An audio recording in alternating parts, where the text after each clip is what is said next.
Trendsetter, I got style for you. Ain't seen you at the top, it's been a while for you. Big you up and they look down on you. Take one loss, no one's around for you. I won't stop, no, no, no, no, no, no. I won't stop, I won't stop. I won't stop, no, no, no, no, no, no. I won't stop, yeah. I'm so handsome. All in Carmine's with my Benz, ooh, I'm so fancy. No romancing.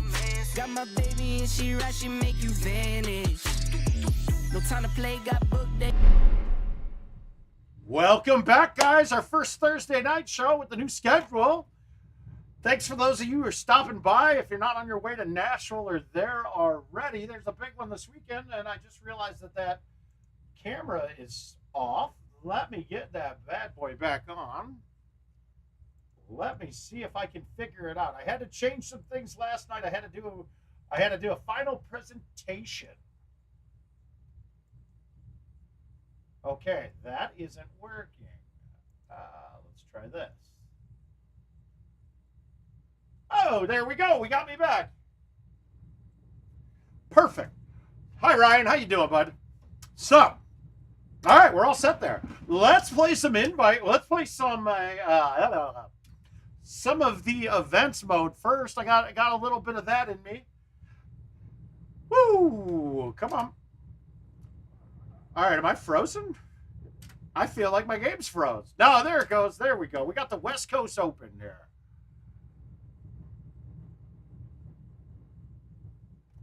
Perfect. I haven't touched a trackball today. Yeah, I had to do, I realized too, and I never noticed it when I don't really watch the streams after we're done. I just walk away and just be done with it. But where I have my monitor that I'm reading it, it's better than it was before where I'd look off to the side to read your guys' comments. But I'm realizing that I look up too much. Because I used my monitor for a teleprompter for a presentation I did yesterday.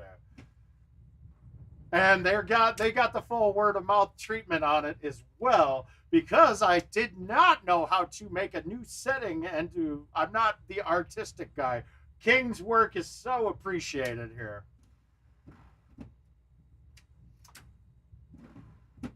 Strip Bar, how you doing, sir? All right, so we've got the old school season 1 look of this. I like this look a lot. Let's see how I can hit it.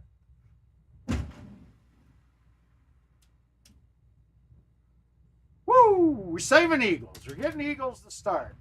That's a plus. I can't say that yet because I have been known to miss some putts to start the game. I think we're going to play really well today. I don't know why. I just got that feeling. I got a feeling that we're going to see some big games. So, I don't know if you guys play this shot often or not, but we're going to play a baby cut with the 4-wood here. Barely gets over. Catches green, and we are up.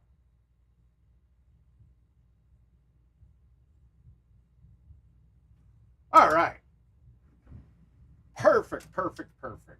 Camera's working. We're good. Audio seems like it's good. So I didn't mess anything up last night. That's a plus. That's something I'm proud of.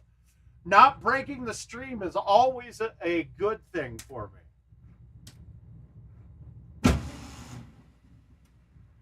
I was young and an actor.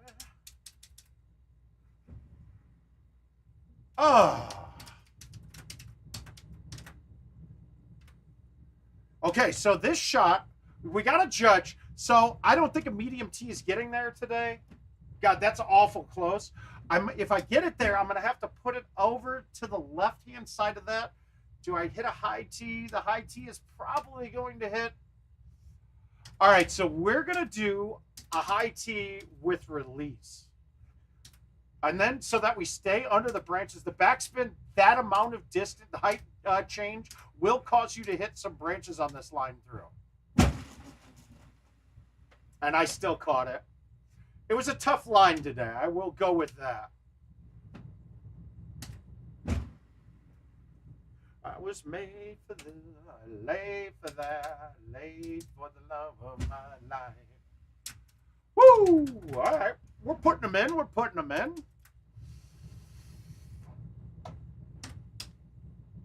Now, how do we want to attack this one? Now, we can definitely get it there with the medium T.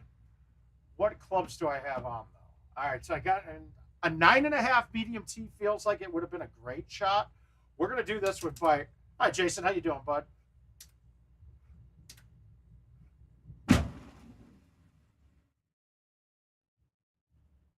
That could have come down a little farther onto the green, but... And if we're going to make putts, we're always happy for making putts.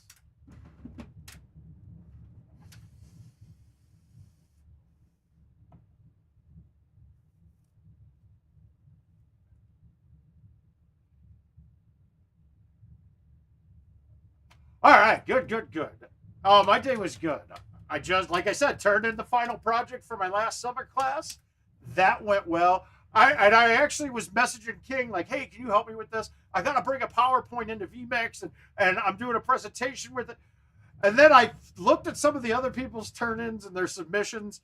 Considering I needed a D on the project to keep an A for the course, yeah, I don't think that I did not. I said, screw making this thing look super professional. We're just going to get our grade and call it a day and get back to playing some Diablo. So we're in good spirits.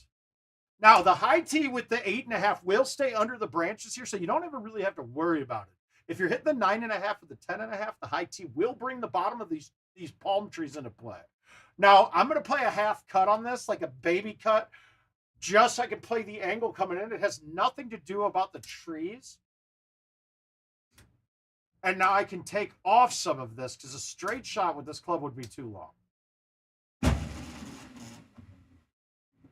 Still a little long, but I'm putting. You can't argue with this.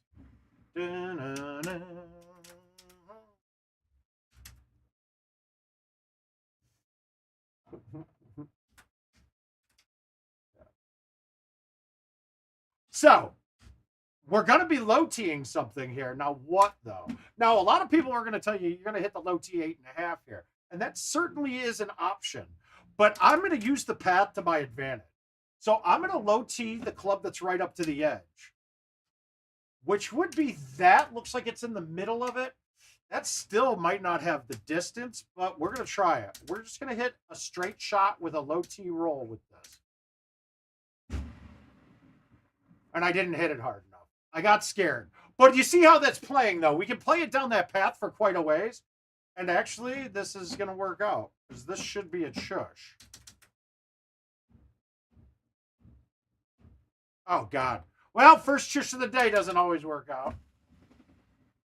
Crap. Yeah, I fell down. Lemon's the only one that got that one. That's a little whack.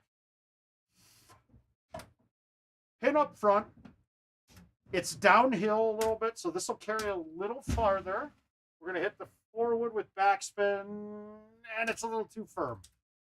Maybe a thumb shot there would have worked out for me. So in case you don't know, my thumbs are my distances between, let's say if I want to hit it 78 to 95-ish, let's say. I can get it up to about 100, but I start losing speed, losing the lines a bit. Then if I want to hit a no pullback and go farther than 95, I use the palm and do it. It's not quite as accurate, but it's more accurate than when I try to man up on something. All right, soft. All I want to do on that shot. I did. I played the new courses. I got through 2 on each course. They're new GoldenTeeTV courses, man. They're exciting for just that. What isn't exciting is that I don't want to go to a bar. I don't want to go to a bar ever. I will, unless I have friends going there, I really don't want to be out at a bar playing. I just don't.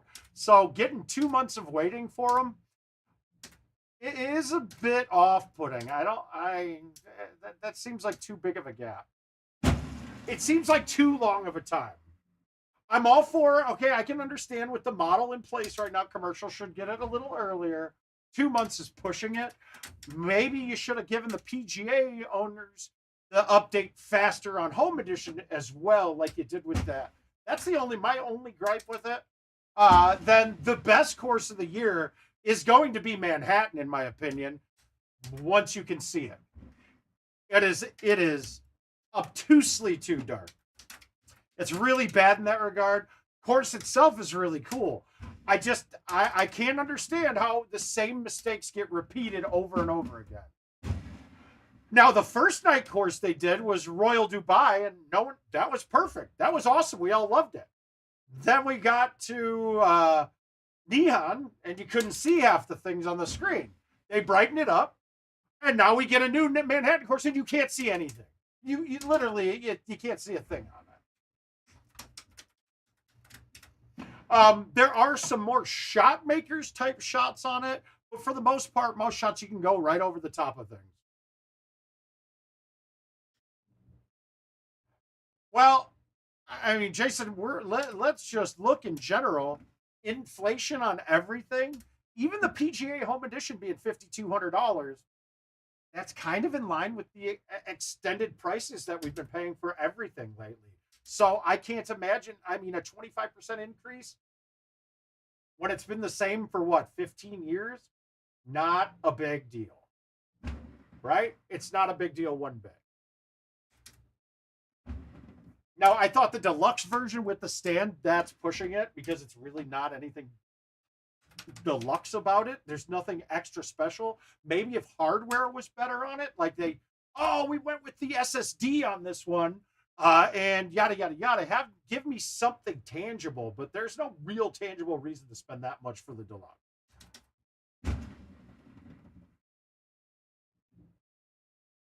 It really isn't. And making the standard not compatible with a stand also, it's short-sighted, to be quite frank with you, because what if someone buys the standard thinking they didn't need a stand, then they move the machine or they move, and now their TV's not wall-mounted, they need the stand, but now you have a standard edition, you can't have a stand. So you just lost a $400 sale for the stand. I mean, it's just not very business savvy in any sense of the word, or not allowing us to buy the updates for the last 6 months and pre-order it. Like, you are actively taking the ability for your customers to make a drunk purchase. You know, like, you're absolutely taking that out of their hand. I can't imagine. Yeah, that's true. That also went up as well too. But so what you're seeing is that the price really didn't go up. In fact, you're spending less. There a lot of minor businessy type decisions that just don't seem to add up to me. It just doesn't make sense to me at all. Now, I'm sure they have an internal reason, but someone should go, guys, this internal reason is stupid. I mean, that's it. This eternal reason we should really get past. If we have this reason, we need to fix the root of the problem, why this is a reason. All right, I'm going to eagle this. Let's see if this gets me into first. Do I need to get a lot of points? I don't. If I hold it out, I probably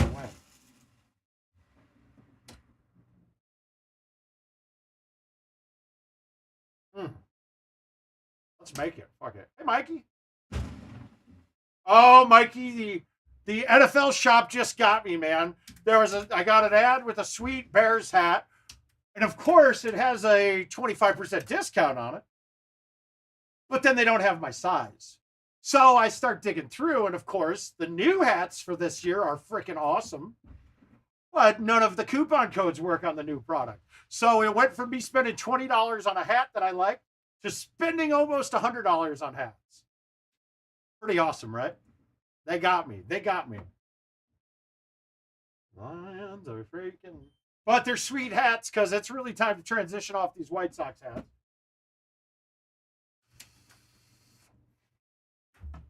Well, while everybody else is going to Nashville, I know that Saturday morning, Saturday we were going to the White Sox Brewers game. Me, Keith Brown, his wonderful lady, MJ. Yeah, that's exactly how they get it. But now it's turning out we're going to Keith's house. We're going to play Golden Tee. Kins and B-Rob are coming. So you guys go to Nashville, and I'll have a good time playing Golden Tee with some good friends.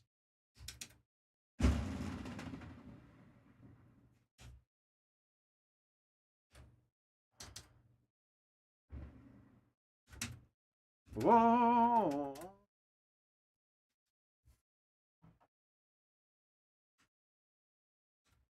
All right, so we got the pin in the back again here. I mean, we got the pin on this side. We're going to also use it. Thank you so much. I appreciate it. I got the Joe Beverage delivery service working out here. Now, height isn't really the problem here, right? It's that we're going to half cut it. And a half cut on a shot here just isn't going to have the distance. So can we hit a full A1? Let's try that with the 4-wood. And we're going outside of the left cactus.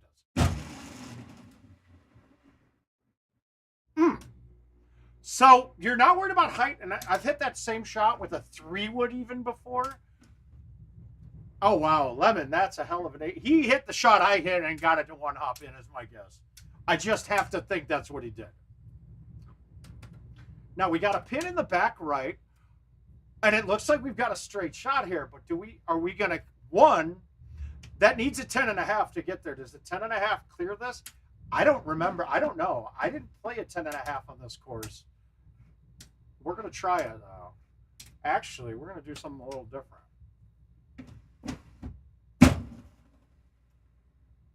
I think that's a little better. I think I like that a little better. There was no line going the way I was looking to begin with. I was going to have to deal with trees up and down. Yeah, Mike, Billy said he had tickets to come on down for the game. I almost did, but I just got too much going on.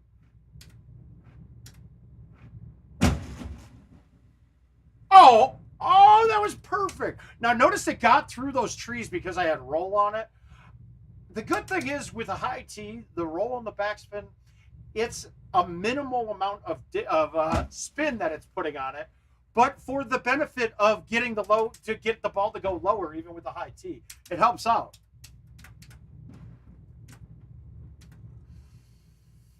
Now, Mike, you're on your way up to Nashville, aren't you? Okay, so now what we got to do is figure out which trees are in front and which ones are in back. Looks like we only have the one to deal with, but up above. Oh, that's right. You're right, in Indy. You're right. My bad. Shit. I thought that was this weekend. All right, so let's go. Good man. Let's go with a little baby cut and some backspin. I'm also, for all of you home edition owners, your PGA owners, I'll do a video that I'm going to put up here shortly with doing the update. Hopefully I get it a little earlier so I can have that video out for everyone. Otherwise, we'll just do it and let it fail just so everyone can see the process. It's going to fail right now because the update server is actually turned off or disconnected for home edition right now. Now, a little technical piece that I've gotten now. IT has been actually, when a new patch comes out, they are uploading that patch onto their AWS servers. So if you're having a problem with your machine pulling a patch, it just keeps rebooting, I can show you how to download the update and actually just do it as a USB stick. And it's kind of nice. I've had a lot of people that have been posting pictures of hard drives failing. And and a lot of the times it's more of a software failure, not the actual hard drive. I mean, it can be either one, let's be honest. The hard drives fail quite a bit. But knowing that I can get you a download link, let you download the newest update rather than downloading one that's 15 patches behind that you have to watch reboot and reset all night long, it helps. Now, see that one, I cut it and hit it soft just because I wanted to make sure to get it down to the middle of the green at the least. I didn't want to hit a higher lofted club that I had to leave shorter that wouldn't have gotten near the bottom. I brought the water into play off the back edge with the shot that I hit, but as you can see, it wasn't that hard to manipulate. There's the two ways you can manipulate height: spin, and then your pullback, right? A straight shot back and forward will give you a lower height than a baby cut. Even a C3 or an A1 goes lower than a straight shot. All right, we got pin up top. We know that the 6 goes a little short and we're going uphill, but we have an outwind. So we're going to hit a baby cut. We're going to hit this 115 to 125. And we missed the line, so we screwed ourselves. Now, let's see. Can we make this putt now, though? All right, I'm going to play it like a left 4 and aim that far left. And, of course, it goes up dead straight. You know, as much as we're able to putt up the tiers now, that's good. But it's stuff like that. You cannot, there's no physics that are defined correctly on those tiered greens. Like, naturally, we should have thought, okay, that ball's going to go up. It's going to be a little slower. It's slanted to the right, so this is going to dramatically break right. And on that putt, it didn't break at all. But on another putt, it will barely get up the hill and go to the right. That whole consistency on those is where my biggest issue is in Golden Tee altogether. It really, if you were to ask me, oh, mother balls. If you were to ask me what the biggest problem in Golden Tee is, it is really the consistency on the putter. 100% that. Lemon's on a 2 better. That's impressive. All right. Well, I feel like we got to go for hole outs, but this one really isn't conducive for it. We're going to try it, though. Let's see if my thumbs can go straight. And they cannot, so we're in deep crap now. This is actually going to be a DNF, I think. Let's see if we can bank it off the hill. Nope. Nope. Too hard. Yeah, this is a DNF. We're out of the mix on this. I mean, if I make this chip here, we're not out of it yet. This is not an easy chip. Nope. Definitely a DNF. Let's quit it, and let's start playing some invites. Now, I put up the offer there, guys. If you guys can beat me in straight-up games, and if you got a worse handicap than me, at 1 stroke, you're getting, I think I said 1.5 to 1. At 2 strokes or more, you're getting 2 to 1 on your money. So if you guys want to play some invites and play them straight up, then we can do them. We can play them. Let's see what we got, though, because I think I've got the... I think I'm playing Al in the handicap tournament right now. So I get to play in the handicap tournament with even strokes. It's crazy. And it's just a terrible, not a fun course in my opinion. Bunch of non-drivable par 4s, and then a few very tough holes. Like, Now, the 10.5 high tee will clear most everything except the high point of the tree. I don't even care if I catch a 180 because I actually don't want this to go full distance. 134. Did I hit it straight? That should be pretty darn good. Oh, okay. We're okay with that, though.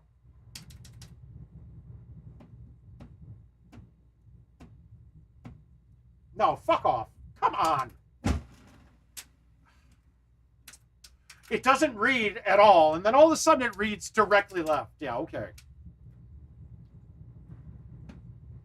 All right, we got to make up for that now, because being down 1 on this isn't good.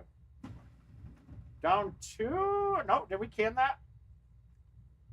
Oh, fuck. Ugh. I definitely need to hit a hole out, or else I'm going to get knocked out of this tournament pretty early.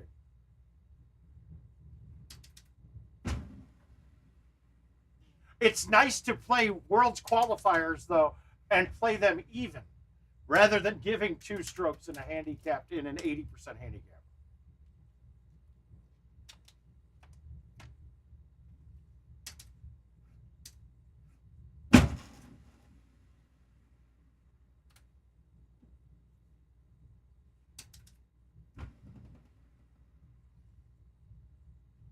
Not good. Come on.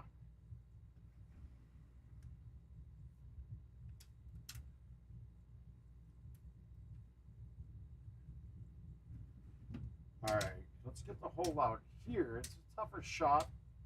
We're going to probably have to hit a 4-iron bounced off the fairway or out of the rough and kick it up. All right, we're going to cut the 9-wood in. And we're not going to cut it enough. Actually, we cut it pretty gosh darn good. If I would have backspin that, that had a chance.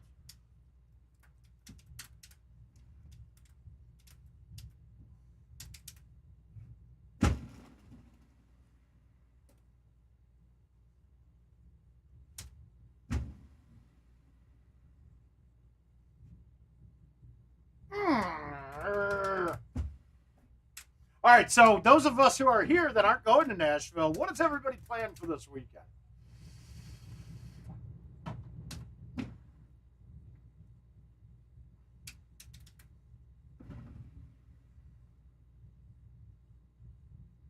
Bulldozer, we're back in it. We got the moisture accumulating. We are back in this game now, thank God. Can't lose now. That's just the last thing anyone ever wants to do.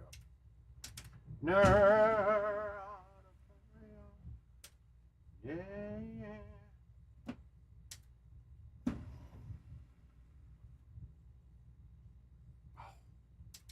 Missing hole one, and then, that sucks.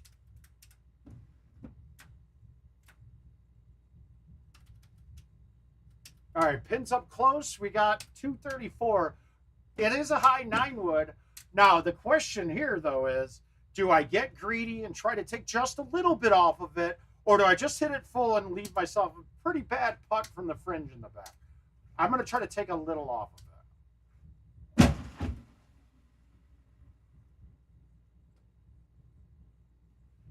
I'm okay with that. That makes me happy. That makes me smile. I would have been okay even if that trickled through and went to the sand because that chip would have been very nice.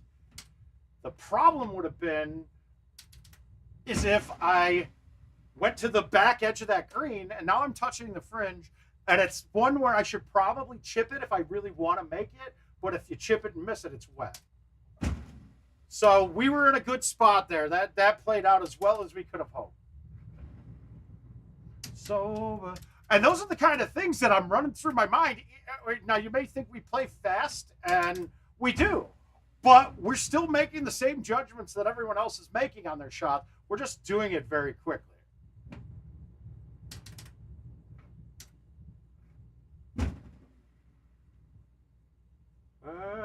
You gotta put me.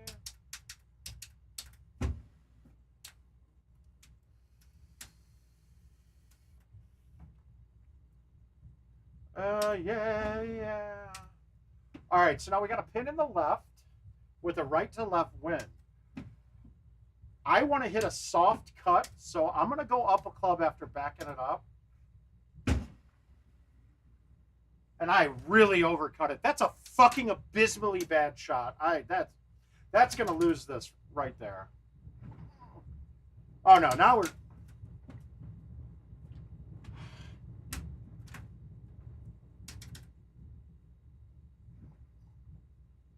Yeah, we're out. We just got knocked out of the tournament. That's good.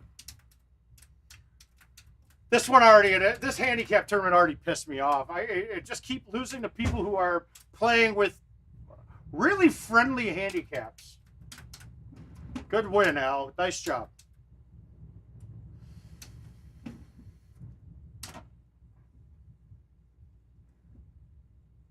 All right, we'll play more invites. God damn it.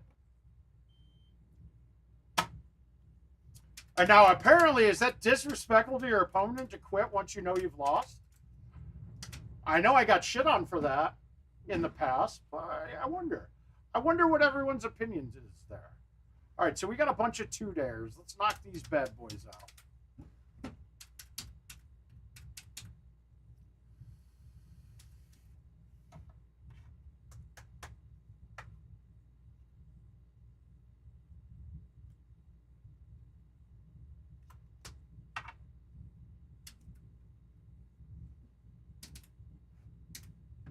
Long look, nothing special.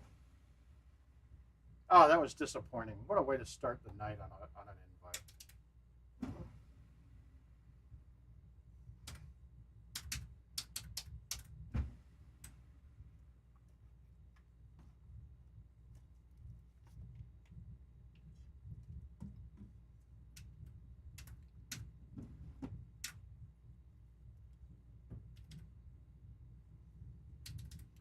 Now, I might have to change my clubs back. Because with the seasons, yada yada yada. I really wish they would incorporate, like, once a season's been all played through, like you played them all. I wish then it was after that all courses had all tee boxes available. I think that makes the old courses a lot more interesting.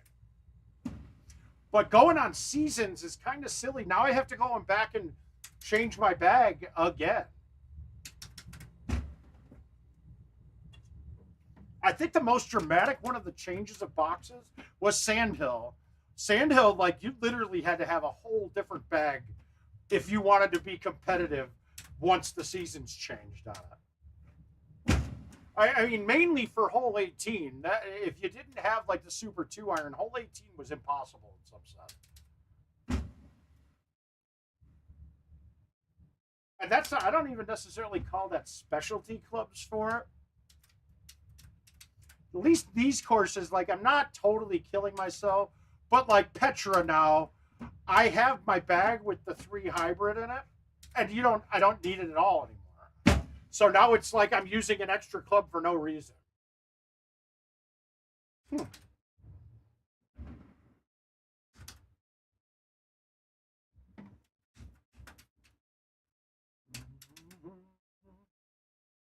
$371 pins in the front, and our angles are a bit off.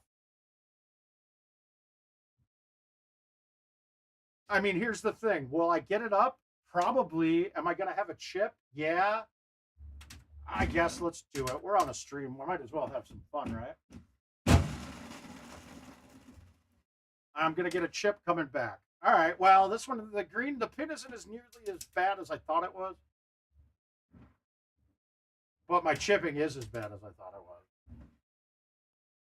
And there's nothing worse than on a hole like that where you know you're leaving yourself a chip and you end up taking a par. You're like, God damn it, I'm an idiot.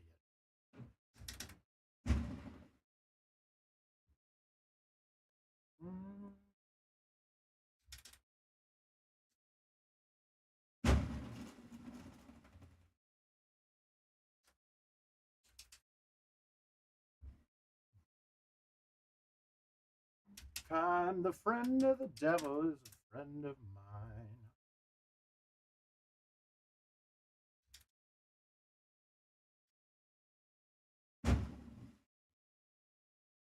Ah, I'm murdering everything tonight. The friend of the devil is a friend of mine.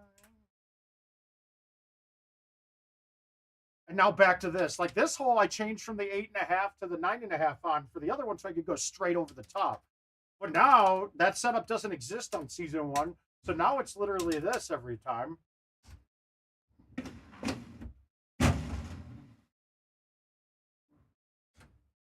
Oh, and look at that. Perfection. We got a great look coming in. Let's thumb this with backspin, have it hit the fringe first or hit the rough, maybe turn and go in.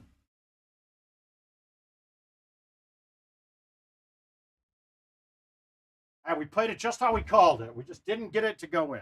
You never know. Sometimes that ball will snap a little bit more on the spin. I have a real hard time judging the spin on that hole specifically, coming from those awkward lies.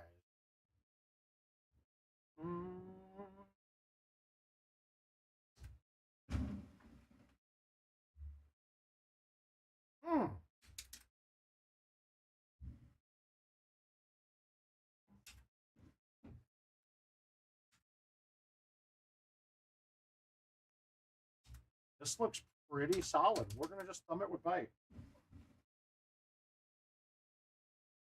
Oh, come on. Left 4? All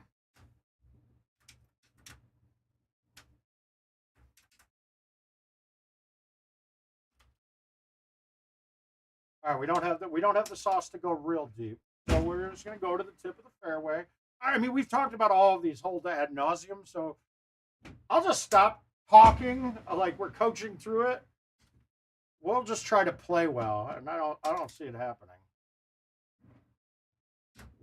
First you get mad, then you get sorry.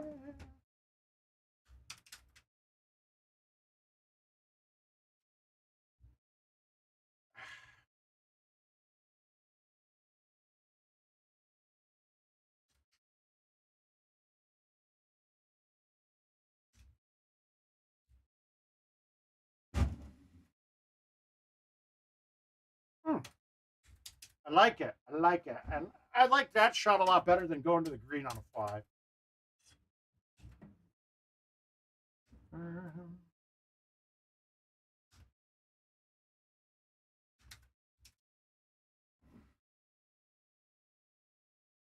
Oh, wow, that felt good. And learning what your clubs do, it doesn't matter what somebody else has, but like there, distance wise with an outwind, there's no reason I would have high teed that. But I know that the 4-iron actually with the thumb shot is way short of the distance that it goes. So I know when I high tee it, it puts it right about at the marker.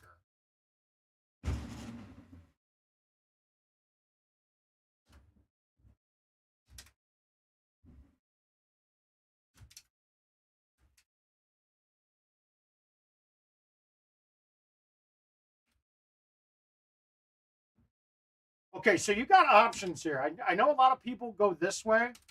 I've always preferred this way. I get a lot bigger landing area, I feel. And this one, I think I can just hit it. I try to put it between the last two bunkers on that line, but if I'm short of it, it's fine.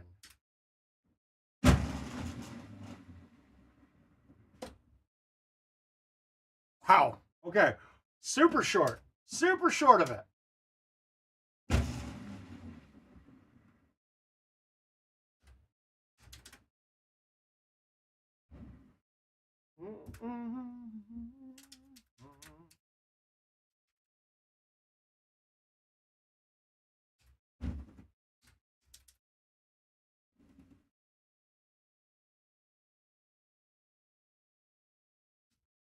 That felt a lot better than that.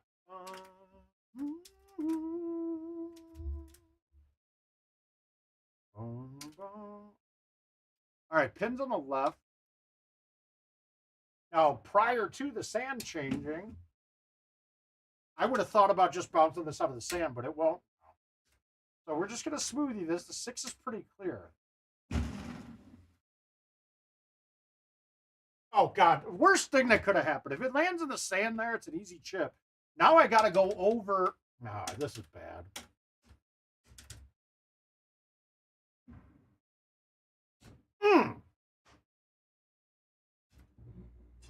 Body.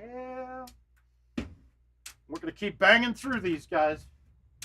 If you got something you see on the list that you want to see played, please let me know, and I'll be happy to do so.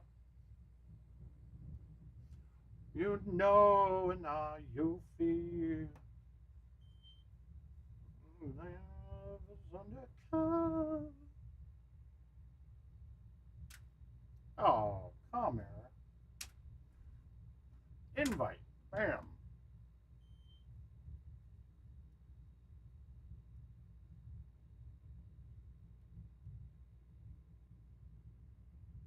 All right, everything is accepted there.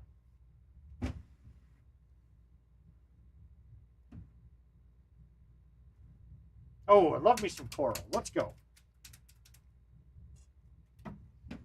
This is one of my favorite courses of all time, too. It just always felt good to me. Now, I really don't like when we get setups where 1 and 2 are not drivable. I don't know why they're not drivable all of the time on the same tee boxes, but like season 1 should be drivable. Season 2, not drivable. Rick, I probably do not. There might be one in there. I don't remember seeing one. Like this. This is kind of there.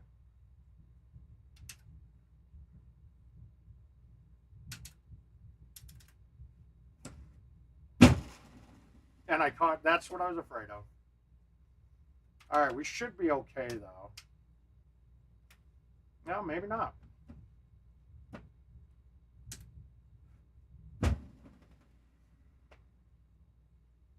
Unbelievable. Hey, Dart. Ryan, what's going on, bud?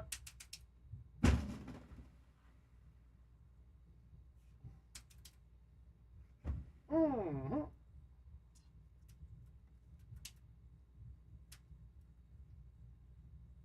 Not a good start again. We're having some bad luck to start.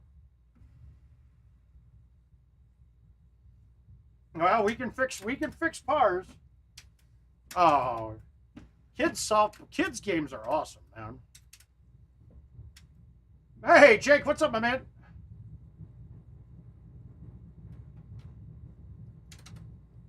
Yeah, correct. Well, it's not different. It's not different, Jeremy. It's that that course released when season 3's tee boxes were out. So we've only seen season 3 and season 4.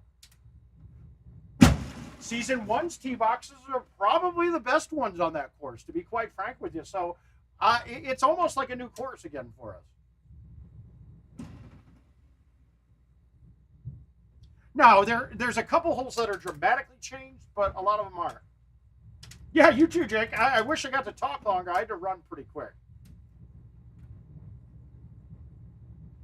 Yeah, that's crazy. I take it's a daughter. I've never heard of a male softball team back then, so. Male softball's for us, like when we're old. Like now we can go play male softball.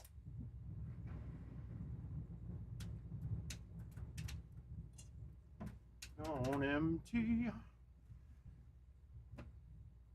All right, I'm going to leave it back a little bit just so I have a 9-iron in, maybe an 8-iron. But if I go too close, then I can't hit anything but a chip, and I don't want to do that. D Dames, I have, honestly, knock on wood, it's happening very infrequently now. Still happening, but there are weeks at a time where every shot's doing it, and I can't figure it out. And I'll tell you what, I could put in the legwork and probably figure it out faster than they can. I'm just not doing it anymore.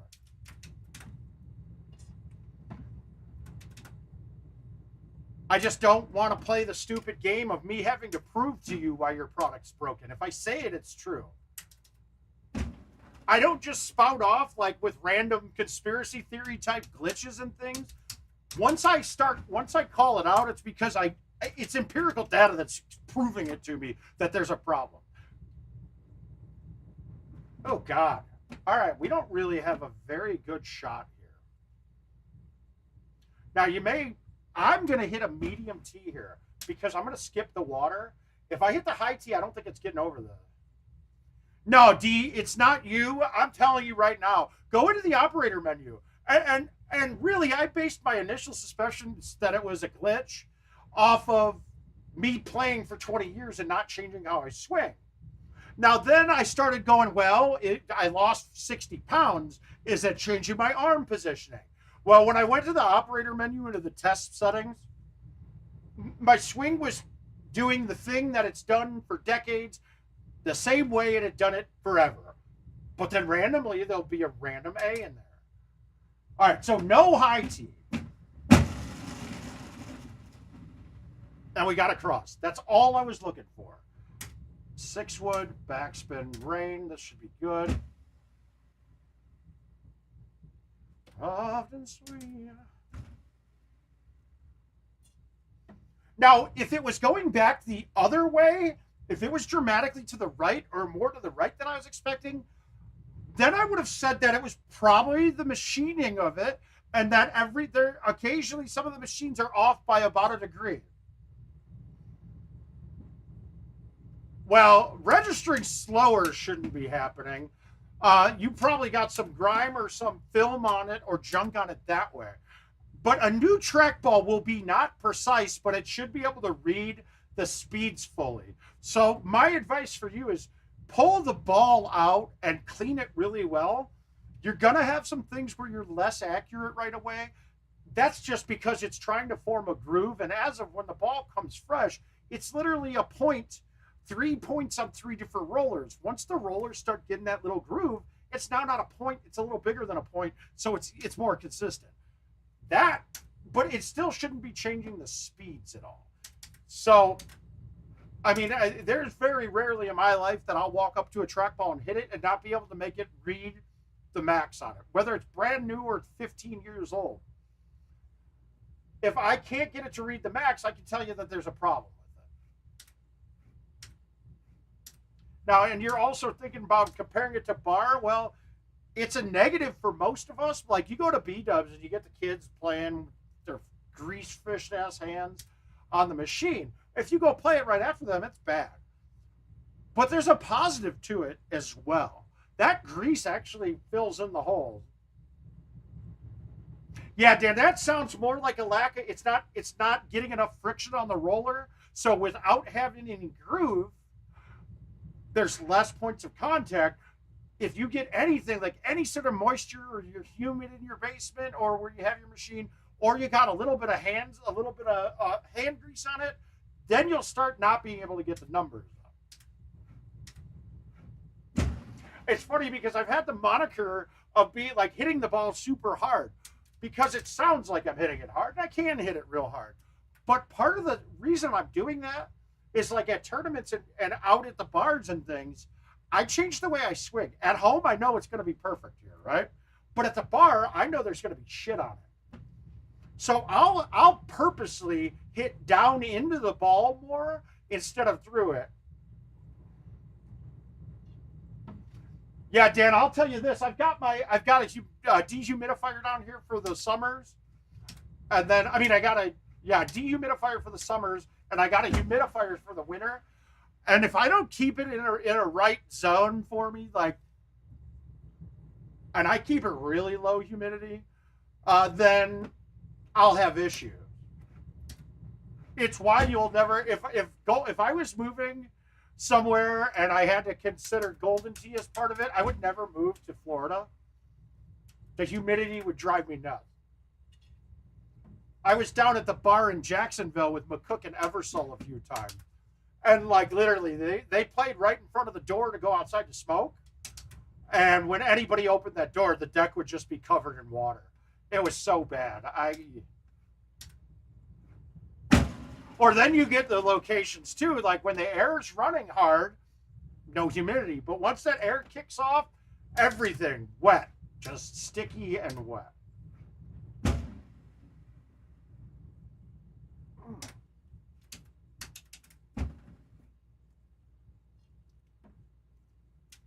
Now, Dan, I will say this too. I am not, when I get new trackballs, a lot of the times when I was playing a lot at the bar or playing more at home but still going to the bar a bit, I would take my brand new trackball and take my ones out of the bar and bring them home, just because I don't like dealing with new trackballs. You're preaching to the choir when you're talking about a new trackball, breaking it in. It sucks. I wish I had some new ones here. I'd put one in and I will see the difference. Like, it just is like my thumb shots. Where if I'm trying to aim 1 or 2 degrees to the left, it's 4 or none on a new trackball. So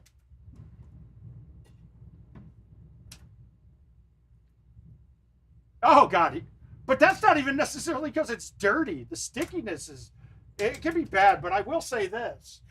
What I did get is everyone was talking about when they got their PGA machine, there was a film that was stuck to it. And what people used to get that stuff off of it after, IT was just replacing them for everybody, which was cool. But this Novus 2 stuff, and here, I'll put it in the top camera. Oh, that's upside down here. Novus 2, right?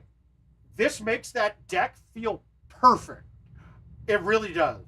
Now, I would be absolutely positively sure of taking out the trackball before I use it, because if you get that on the ball, it sucks. Hey, Carl, how you doing?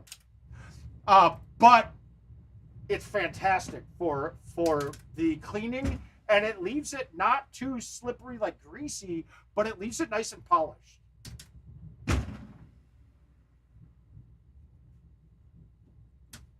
So you come on, Mo.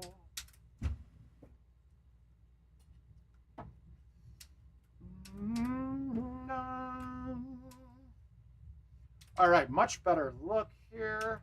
Now, the play that I normally go for is hitting a shot into the tree line in front of the green. So we're going to do that here. We just can't hit. Oh, and I fucking fly the green? Wow. With a cut? No, come on.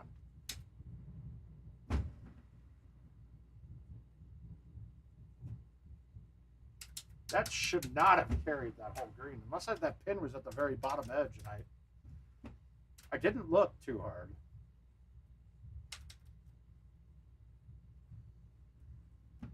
Now, you guys would probably not believe me when I said I've driven this hole before. With non-stouts, you used to be able to hit a C3 from one of the boxes and it would bounce and just rock right up there. And also, too, to be the driver at the start, the long set of clubs was 10 yards longer than this one is now.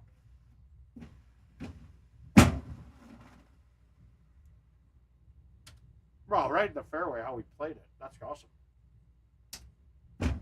That's not good. That's not good. That's embarrassing. That's a shot you hit. And you walk away from like, what did I do?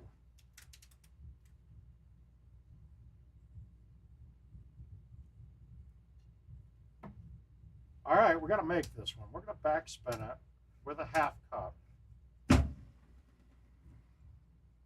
And we're going to pull it off the edge. Wow. Whew.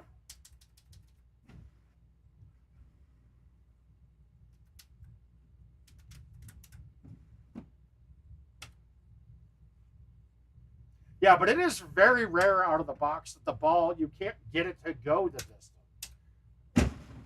Now, if you are losing a little speed on the new ball because of what we said. It's got less friction on the roller, so it's not spinning the rollers necessarily. But most of us are hitting the ball in such a manner that we're over the max by way more than enough.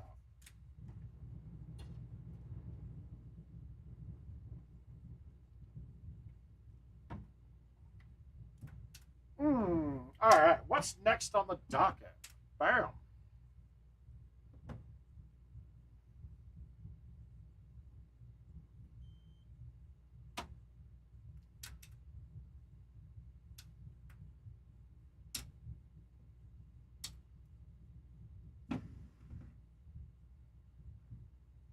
Oh, we got some fun ones in here. Let's get this Mystic Hills. We're going better than par. All right, Sweat Alert. Is that James Hickey? I think it is, right?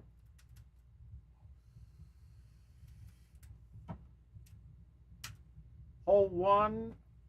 God, we could get it up pretty close and have a short shush. But the problem is, are we going to have too much crap in front of us?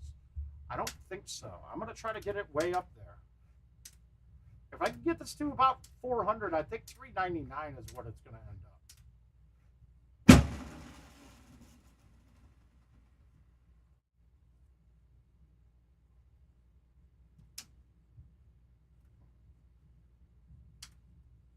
Now, how do we know? What do we know about these bounces? We know nothing. I don't play this course enough. So I'm going to play it up a club than what I would normally chush with here. This would be a 4-wood for me. And actually, I think I'm even going to hit the 10.5. I'm going to hit backspin. And this is just because I want it to have a higher arc. So when it lands, it bounces higher. So I can bounce one time in the rough and not hit it twice and die. This probably doesn't work, but we're going to try it anyway. I didn't get enough bounce on it. That's what I was afraid of happening. Let's see if we can make it another chush. What the fuck, dude? Oh! That's 3 of those. I can hit it straight when it's not going to go in. And now I'm...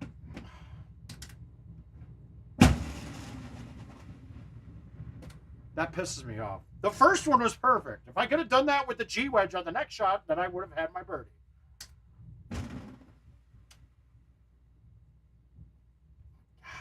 And I'm playing, I mean, the 3 people in this, that one stroke probably already knocked me out of this game. So I'm going to need 2 hole lots, I think. Because if you guys don't know Let Me Rock, he plays his little ass off. He's a good kid.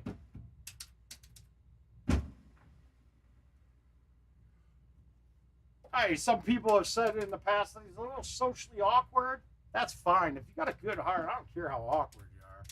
And he's not a bad person. That's a good thing. But even better of a player than he is a person. And he's still one of the few people that haven't changed the stout. So in this match, it's Beatty and I with stouts, and then Bernhardt and Lefty Rock with Titan.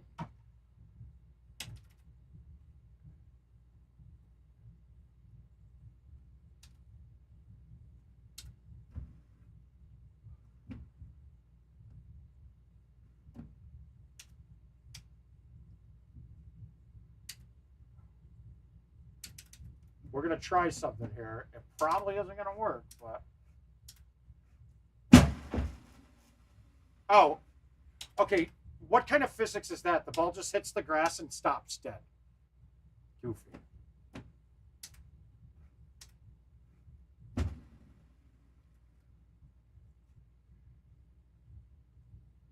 We'll take it. That's a good birdie save.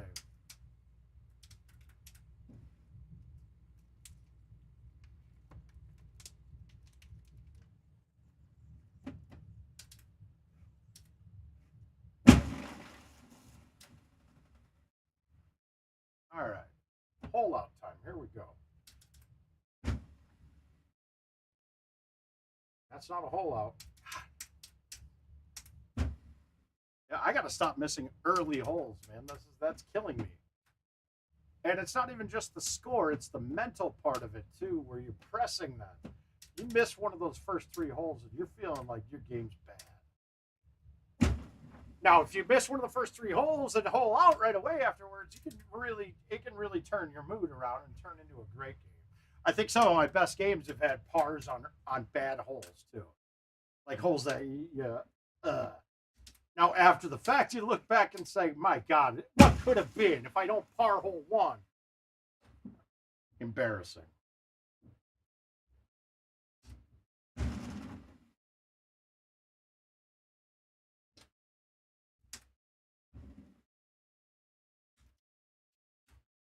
Life tonight. All right, never drivable. This would have been a cool hole to have been drivable sometime. I don't think it is though. Even the Turbo A1, you couldn't drive it because the angles were wrong.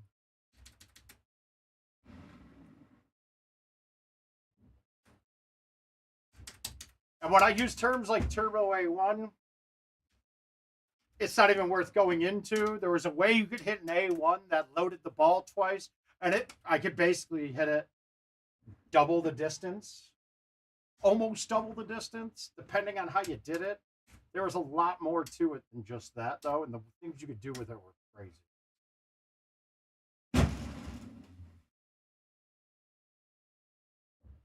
All right, making that eagle helps, although I don't think there's a way you could have gone. If the only problem would have been short.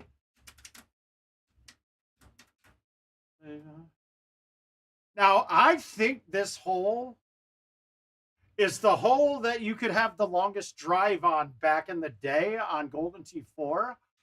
You would hit an A1 or a straight shot that kind of rode this wall, and it would follow it all the way around up into the high 500. Now, obviously, not all setups can be there because a lot of the times it would kick off of it and end up in the rough. But it would ride the wall. It was goofy. I'll just leave it at that. And it's weird what you remember. I didn't remember the name of the course or anything like that, but when we got to that hole, I was like, oh, God, I played this a bunch back on GoldenTeeTV. Kiss moments I can away. The goons come out to play. Every demon wants his pound of flesh. I like to keep some things to myself.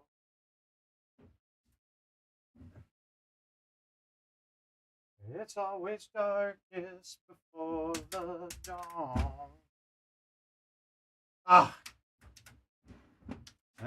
can never leave the past behind.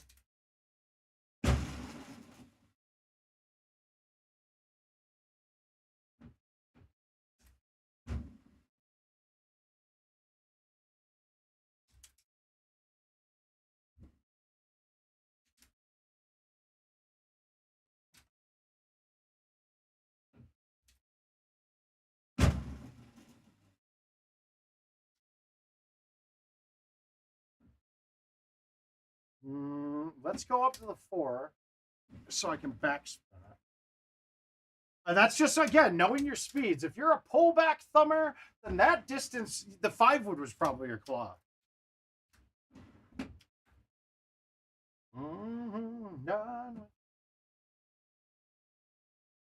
This can't go in, but it is very safe.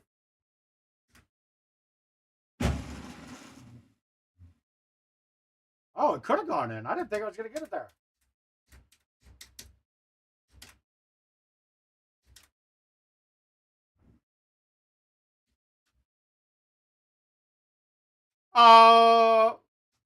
Wait a minute. I got to explain that a little better. Like, I mean, what does the bad front shot do?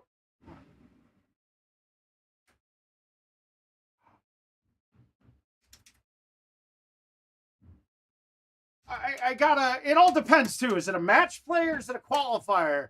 Does it? And then who you're playing is going to change everything too. Where if I'm playing, look, we all do it, right? We all know. Oh God, pay attention. Bad line, bad shot, doesn't matter.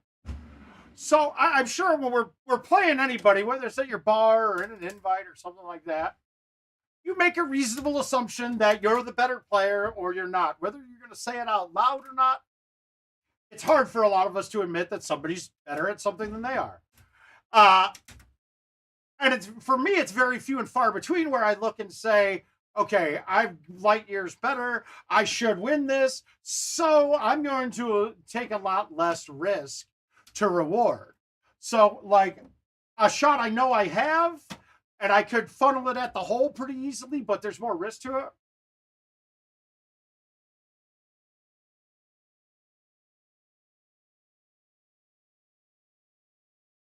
Yeah, Roy, the trackballs that come with it, they're all the same. So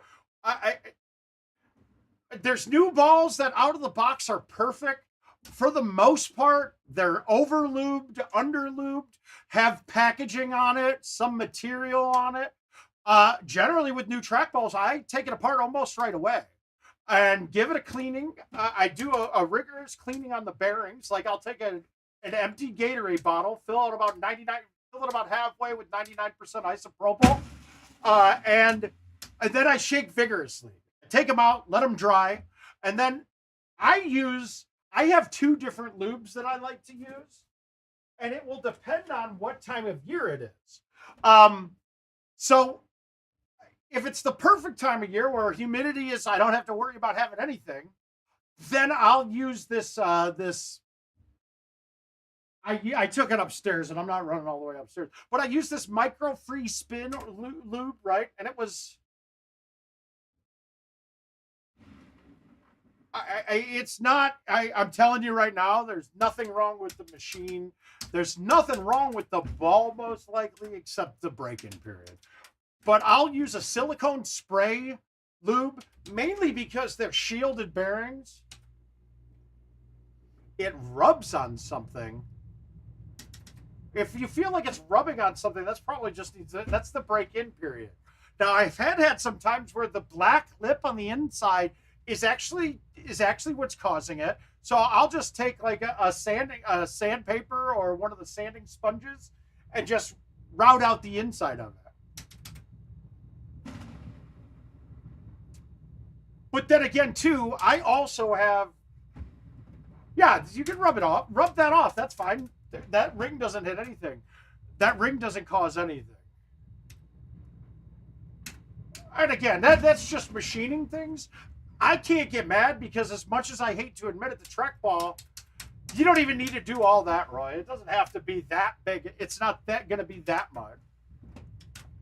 I take it all back just to have you. Okay, see, again, now I'm using this has to be this club high teed. God, could I get the 10.5 there?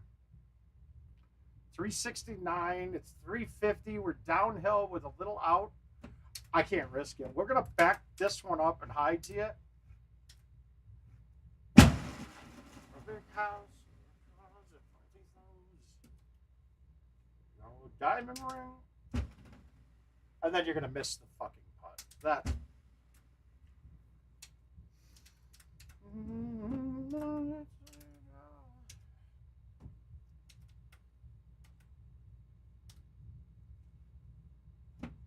Sounds good, right?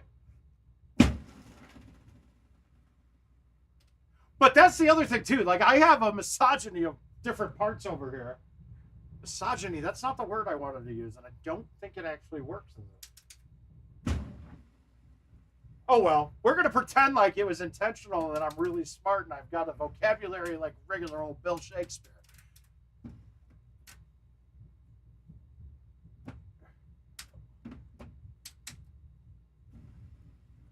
But I have, I mean, like I've got boxes and boxes. In fact, I used to go over to my vendor's warehouse and they would have 100 trackballs that they're trashing. Well, out of those 100 trackballs, it was about every 4 trackballs I could turn into one perfect refurb ball. So I had boxes and boxes of trackballs. I've since gotten rid of all of them, but I still have a bunch of leftover parts because honestly, it's a meticulous process that I went through and it was time consuming. I really just don't want to put that kind of time into anything like this anymore. I wish I did, and I wish I was getting paid to do it, but that's not happening, and I have better places to put my time and my effort.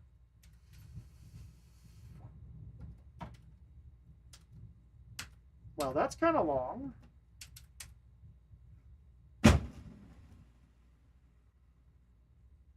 Dreams coming true, and I'm getting to do it with you.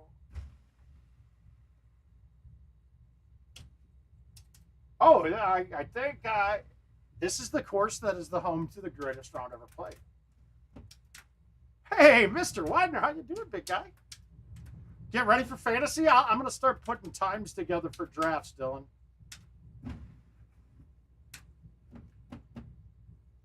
All right, we're going to go with this. I think the 3-wood might give me a chance to make it, but I don't want to water it. I don't want to hit it short.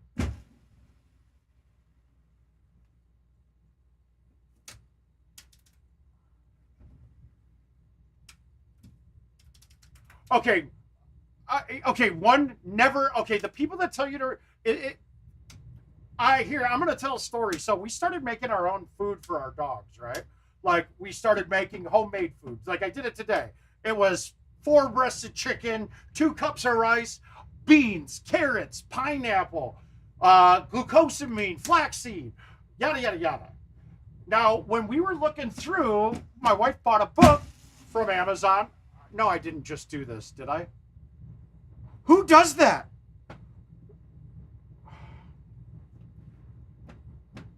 But, so one of the books that we got, they had salt in all the recipes. And if anybody knows anything about dogs, dogs don't need salt. They don't. It's not for flavor. It does nothing for them. So you're giving them something for nothing.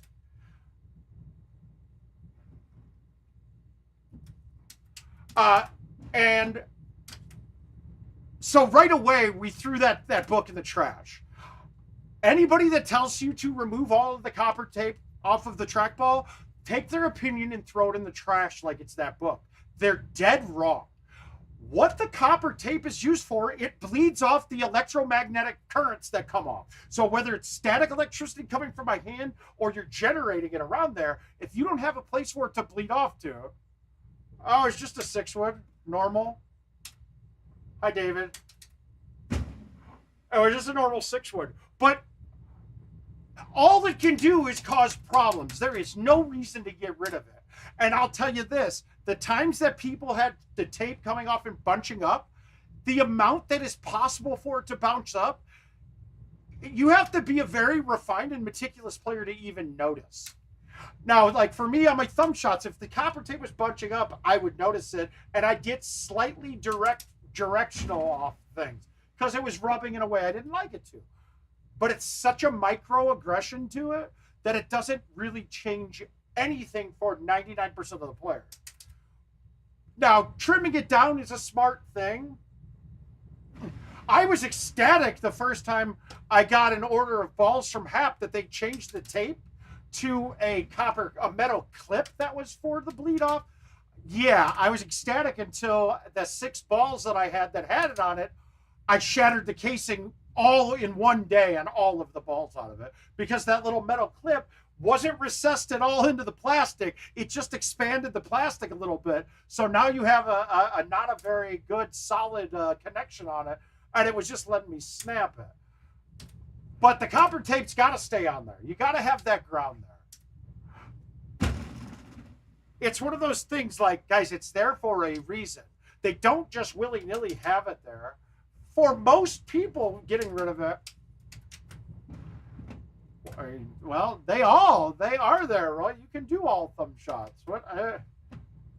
I can play all thumb shots now if we want. It's just not conducive to scoring very well all the time. That might be my hole up that I need. Oh, come on. Oh, I'm with you, but I tell you what though, if you can get it right, the biomechanics of the whole swing, you can get to a point where it does absolutely no problems to your body. Like I said, I hit the ball, mouth hit ball hard. So I should have problems in my right arm and my right shoulder and things, and I've never once had an issue with it. From now we'll all be friends and move away. Oh, into better places. All right, we're going for the hole out. This is aggressive. Oh, how does it bite that much with only 89 on the speed? That should have just released a little. The wind's been missed like hell. Oh, do we have a... No, not going long. I will say, being 7 better coming into this hole, this was the hardest hole I've ever played in my life.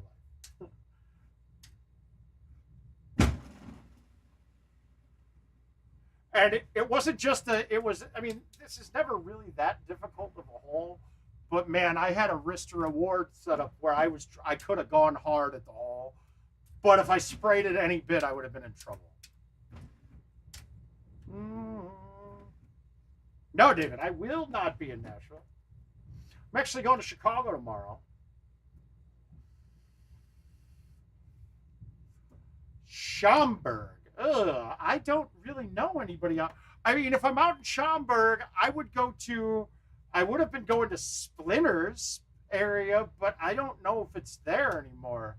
I think it closed. That's where we had the PCC2, I believe, or the PCC1. But I don't know that was a suburb that was kind of, I was way east of there in Naperville.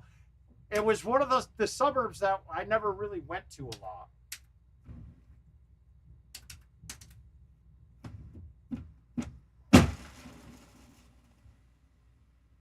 And then everybody who was out that way before is now not out that way. They're all...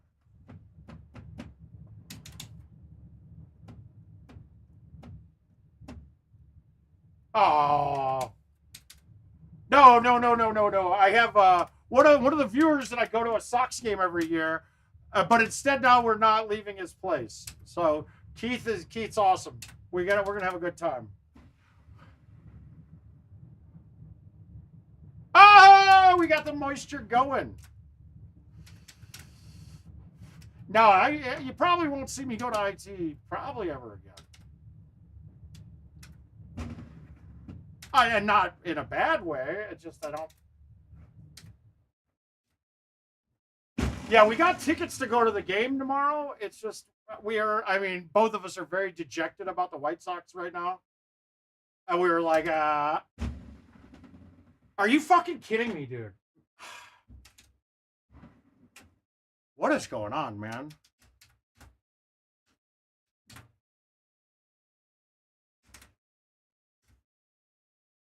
Yeah, so then it turned into that.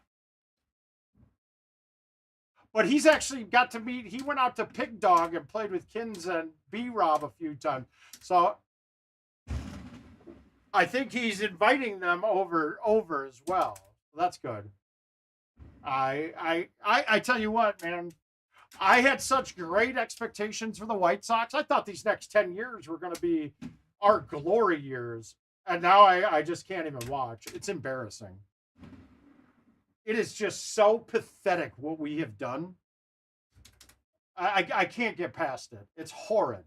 We're now on our, 5th rebuild in the last 12 years? Like, come on. This is fucking old.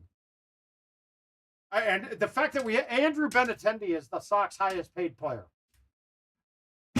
and he's getting $12 million a year. That's a problem.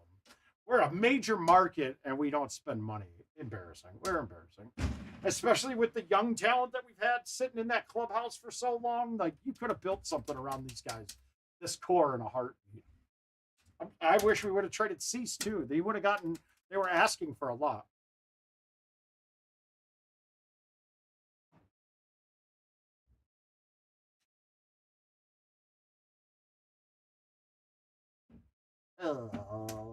Baby cut. I hate this shot.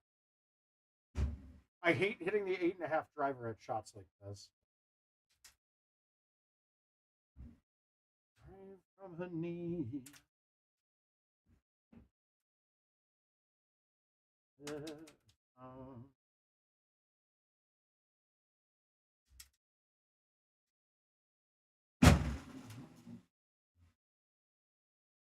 So, to be honest, the only teams I know, I've always had, whether it be out loud or spoken word kind of thing, but I've always had a love for Baltimore after I loved Maryland as a kid.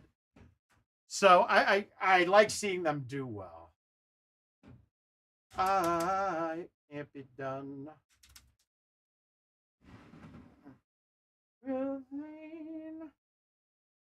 There's nothing at all. Get after her, Roy.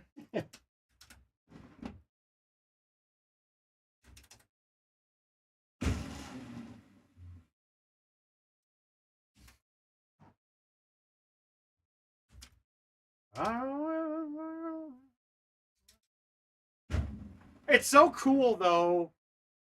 I mean,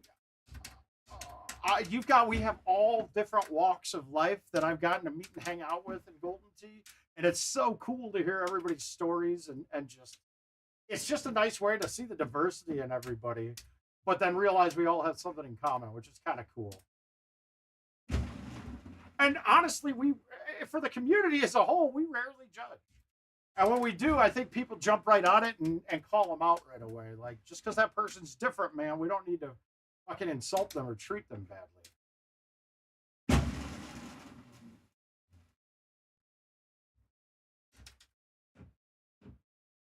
It's so weird how my thinking, I honestly, like, you can look back and see all your thinking through your whole life and realize how dumb you were when you were younger. And your priorities were so out of whack. Anymore.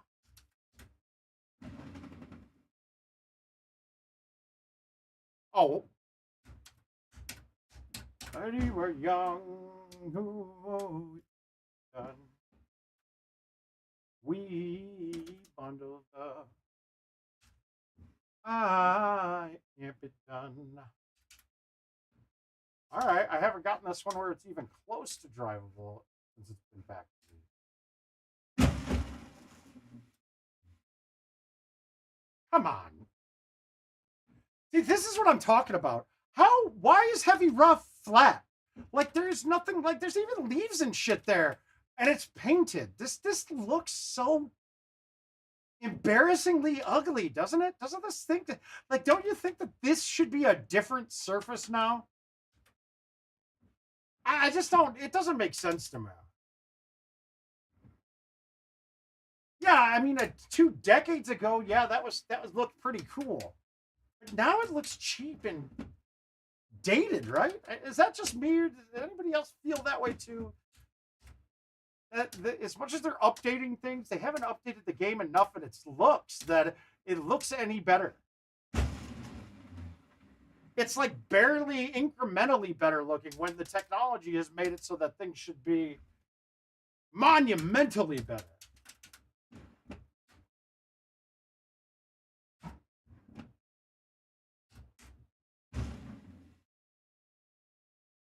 No way. You goddamn fucking moron.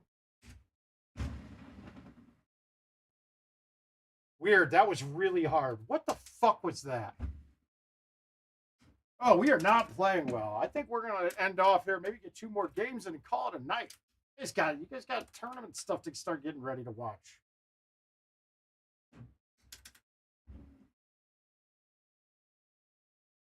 just because I'm not going to these anymore doesn't mean that I don't think they're still a valuable thing for everybody. So I want you guys to pay attention to all of that. Because to be quite frank, it is so much good in my life over the last 25 years have been because of this. And I would be remiss to tell you not to go, like, or to avoid it. No, it's too many awesome people. Hey, RJ, how you doing, bud? Drum whoa. All right, so we got 266, win in her face. This club should be money. Like, I'm going whole. I'm going for whole.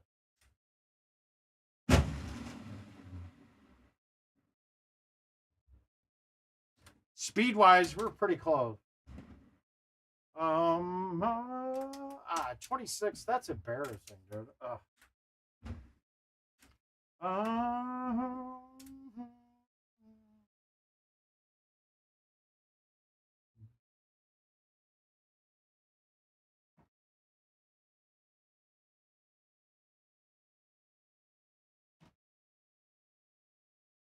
Oh, whoa. Coming up now, coming up now out of the... Oh, well, that sounds boring, man. Sounds like you missed out on quite a few games. All right, I don't really want to play those. Let's pick one of the... I'm going to play Moose, and then we're going to play that Nord as well, just so we can show you guys the different looks on it a little bit. We've seen it. We've all seen it on the stream a few times.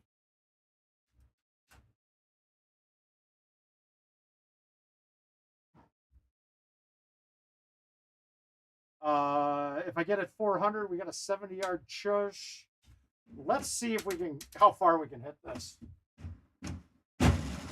The way it should be. Let's see how far it is. 76. It's got too much height, so we got the too much fucking right. Carry it all the whoa. My mind, losing my mind. So we got this one right over the top. Perfect. 5 wood. We're gonna hit this solid because I'm cutting it enough.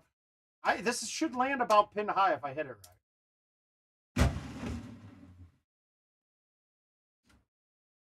Right about pin high. Perfect.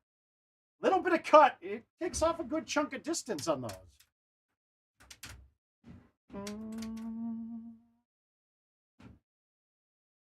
I'm going to low tee it, and I'm going to thumb it dead straight. And that, okay, if I thumbed it dead straight, would have been good. I did not thumb it dead straight. We missed that pretty badly.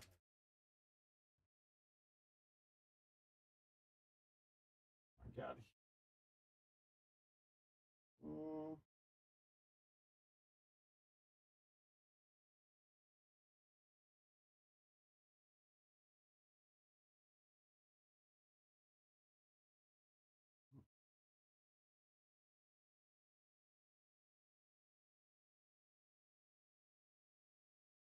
It should be.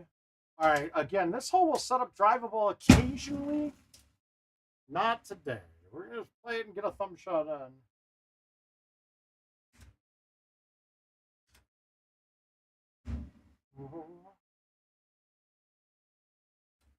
More spoon of cough syrup now. Whoa, whoa.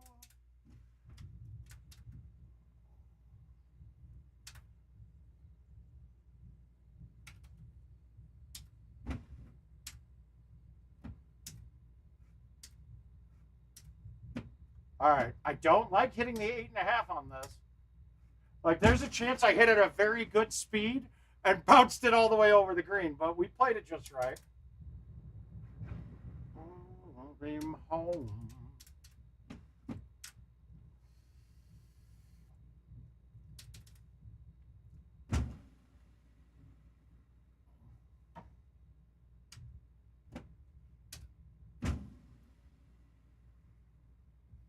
Come on.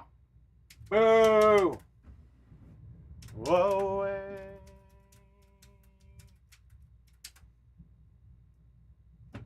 Oh, this is in. I'm going to call the hole out now.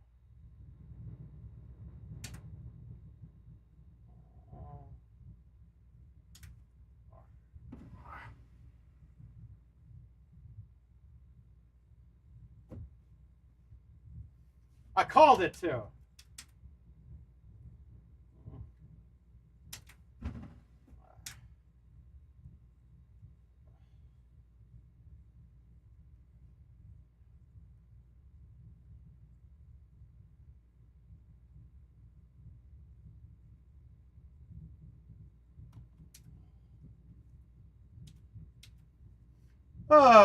Okay, so now my normal play on a shot like this would be to aim from here.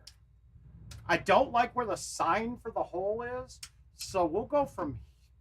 Now, that sign's not in play. We'll go from here. I'm going to go with the high T3, half cut. I'm not going to hit it very hard, though. I did not cut it enough, and I did not hit it hard enough, but I get a chip for eagle, so that's not a bad thing. I will wait for you.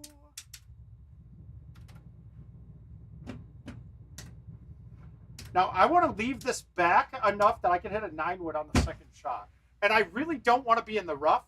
That's perfect. Rough doesn't kill you there.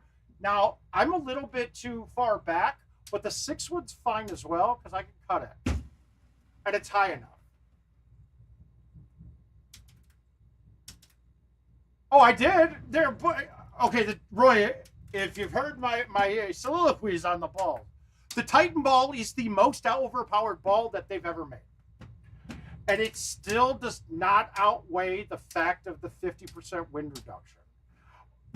What took so many people so long to get used to it, to make the switch, though, was when you look at the stats of the Stout, the less distance thing would have been huge, but the distance off of it compared to the others is not dramatic enough. So in fact, once I hit 4 miles per hour wind in my face, a high T driver goes further with Stouts than it does with Titan. So that tells me that the majority of the time I can hit it farther with Stout. And if there's not a distance concern, I can now make the game a meticulous art form rather than cut shots that are you can be very good at, but they're not repeatable, nor are they as precise as a straight shot with no pullback. So you just can't. There's no way. Could I compete? Absolutely. But I have a lot less leeway and a lot less room for less room for error when you're playing a full wind ball. But if you look, like I consider it more powerful than any other ball because if you look, like you can look at the numbers and look at the graphs on all the balls. And at about, I want to say 2016, right? All new balls had more points to it. So anybody that was using a ball that was older than that, they're making a mistake. Because you have more points in them now. And then when you get to Titans, that ball has more attribute points than any ball they've ever made. And when I say more attribute points, it's not the longest on every single stat, but what it is it's got the detractors. So like typically when they add distance to a ball, they would lose spin or it would have less cut or something, you know? There's almost no negatives on Titans whatsoever.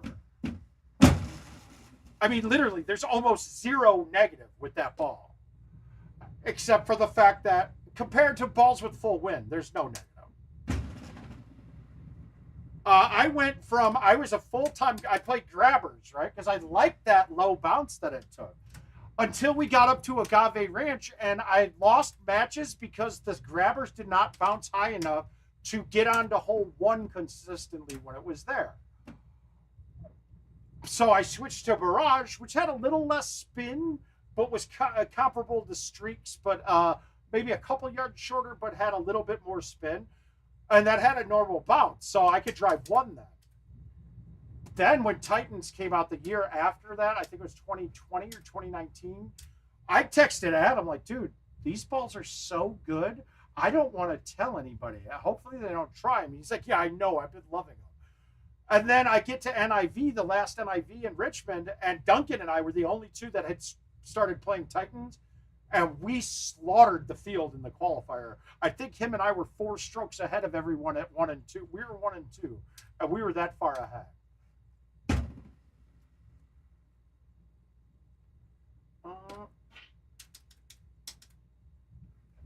And then it caught on, and everybody realized, wow, these things have got everything.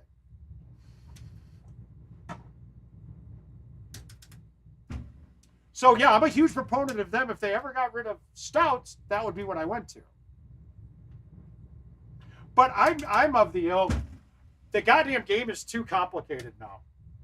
You got too many pubs, too many balls, too many check-ins, too many different modes to play. Is it casual? Is it prizes? Is it online but not prizes? What tee boxes are you on? What? It's too goddamn confusing, and the average player just doesn't get it. And I've said it for years. It's got to have an easier process. NFC is nice, but the average player doesn't use the app. It doesn't have the card on their phone. So it's nice for us. It ain't doing a damn thing about moving the needle, making it easier for new players. So look, if all of the changes that need to be made have been, we've said it for decades. Like, hey, can we do this? Doesn't get done. So when you speak about something until you're blue in the face and it never changes, you stop speaking until you're blue in the face and you start breathing.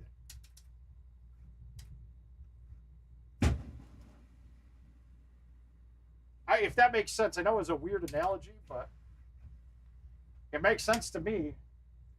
All right, we got a 1 better in at least. Woo!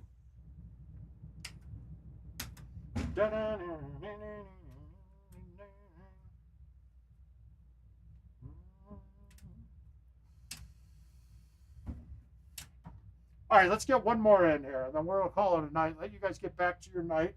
I got to see if I'm trying to figure if these Thursdays are going to work.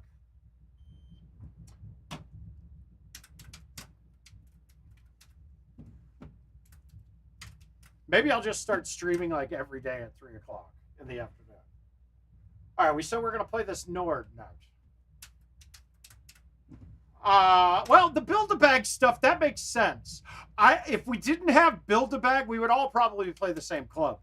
We would all be playing a set of clubs that has 2 drivers, one being the 10.5. And then everything else would be very similar. Oh, it makes it a perfectly... See, that I disagree with fully. That's like somebody saying, well, you pay $4 a game or $3 a game. That's not fair to me who has to pay $5. Doesn't change anything about the sanctity of a contest. You have the option available. Now, if it was the time when I think that balls were kind of cheating, were back when we played the streaks with the hybrid clubs, right? So we called it the fun bag. So you'd play the super spin clubs with a no spin ball that had all this distance. Well, the balls went away, so that was Tahiti code. But there were those of us that had machines close enough to us that we could actually go and find a machine that wasn't updated and load up on streaks then when other players couldn't. To me, I feel like we were cheating because everyone didn't have the option. That made it a not equal playing field. That's the only time I could ever say that it makes it not an equal playing field, because you have the option exists for you. Like, we're not doing something that you can't do as well, so.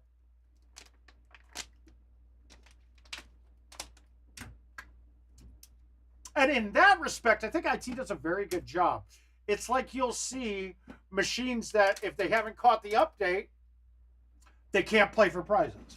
And that's because, oh my God, what did I do? That was a low T. Why is that so far? Oh, well, let's make it shush here. How about that? Yeah, we got it. So when you have the choice, or in the state of play right now, the illusion of choice, because stouts is really the only choice we should be making at 99.9% of courses. But you have the illusion of choice, and that makes it not an unlevel playing field. Urban and hallucinogenics.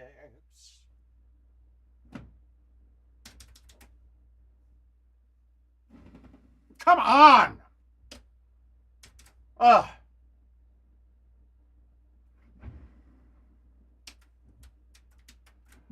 So the courses for this year, your standard set of clubs. And when I say my standard, it is either the 300 9.5 driver or the 8.5 310, then the 10.5 22 degree.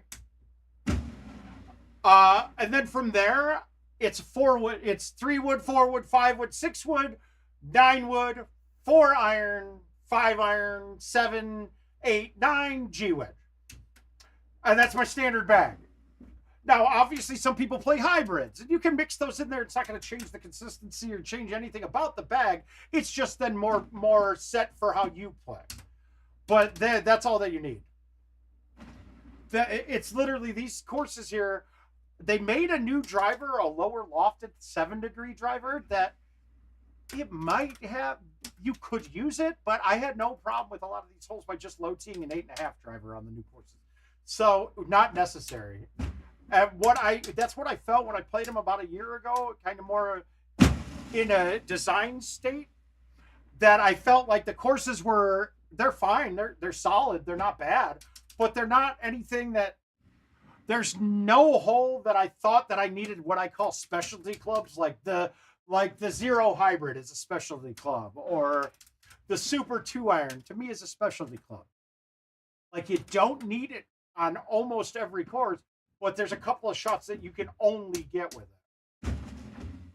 So, yeah, wow, really? Oh, gentlemen, you young. Oh, see, I think the learning curve's less now. The old game, you had to know how to cut the ball. If you're going back before the spin buttons, that was a whole nother part of the game. And in fact, in one of my last conversations with Adam is that he's got the code from it, and he wants to put a game mode, like a throwback game mode, where you don't have the spin button does nothing. And I think that would be very interesting. Also, the chat with him too is that he's got a way to bring the driving range is coming back at some point. And I said, well, you can't do it on commercial, but he's like, no, it would be for home edition only. I think the game is much easier now, but there's a lot more choices. The problem is, like I just said, it's an illusion, because if you notice, the top players pretty much all come up with the same damn thing. I mean, it's not like, this isn't like a secret handshake club where we all tell each other, no, dude. Somebody tries something, then we see that person try something, and we extrapolate off of it. And that's the difference now with what you guys get than when I came up. Like, everything I learned, I taught myself. Now you got all sorts of great things, right? Oh, the vendors hated it. Vendors hated it because felt like they were losing money, because you could put $1 in and let a kid sit up there for way too long. And then there's just not a right price point to make it right. Like, if it's more than $1, nobody's gonna try it that could use it.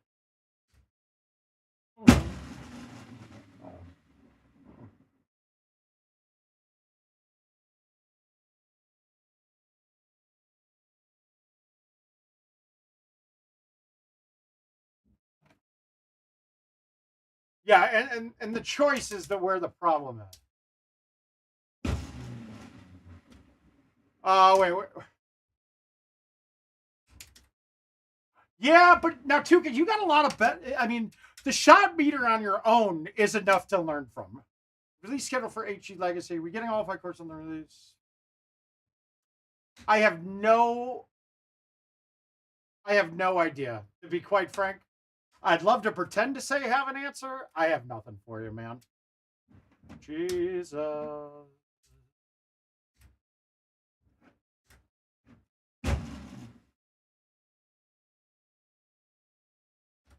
Yeah, but you've got resources now that honestly, if I started playing now, my learning curve would be down to 0, because I could look online and see what the trackball readings are on every shot that somebody hits, and from that data alone, I'd be able to turn it into a bunch of other stuff. Yeah, it's not a bad thing. The only problem is not using your clubs and balls, which sucks. It's like the same thing. Like, why don't we have online play like live?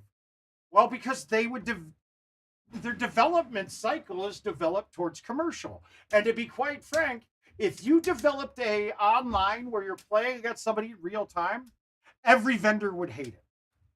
Because you've now monopolized a machine for hours at a time playing a one-player game. Like, that's the worst feeling in the world for a vendor.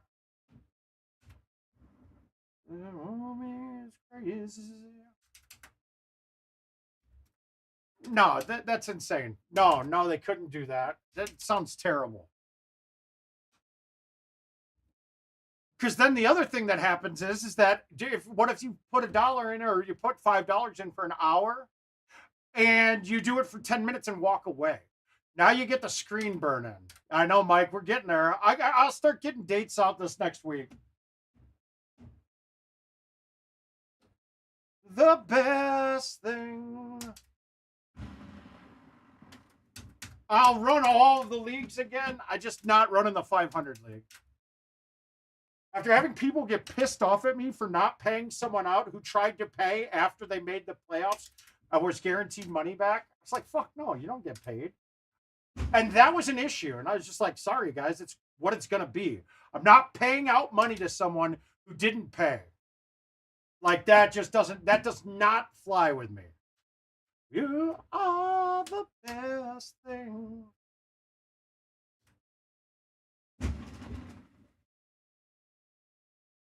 I have not gotten my speed down on that shot at all. I bet that putt doesn't get to the hole. How stupid is that? That right there is the biggest problem in Golden Tee.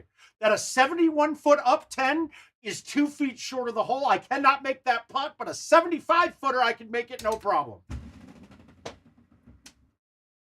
That is a huge problem, and that is fucking bullshit. The fact that I've complained about it for a decade now, or 5 years at least, and it's still not fixed, it tells you why my frustrations are where they're at. That is insanity. There is no reason that a putt from a shorter distance cannot possibly make it to the hole, but a putt from further away can. That is absolutely ridiculous.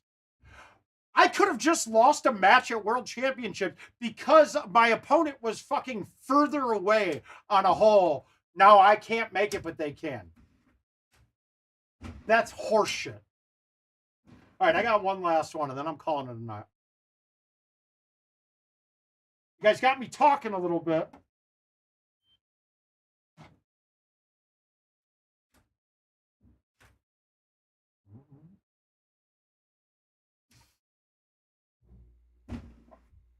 What do we want to play?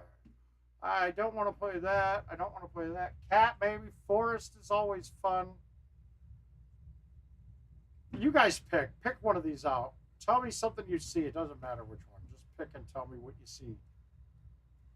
No Mayfield's on here, Rick. Sorry.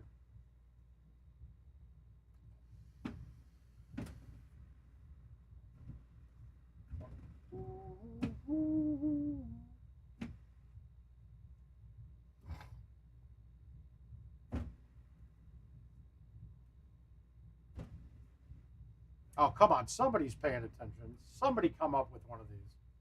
I don't want to do it myself. I don't want to make decisions. That's why I got married.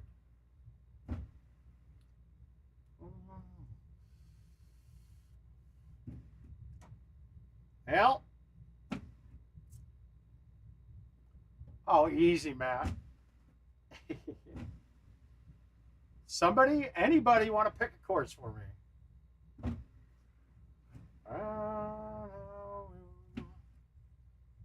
Sorry, I'm a musical individual. Well, nobody's picking, so I guess I'll just play Eagles. And we'll play the expensive one. Let's go.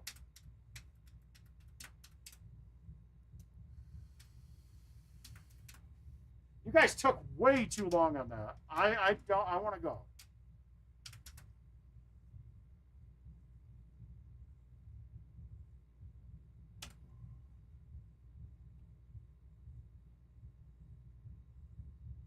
Too late.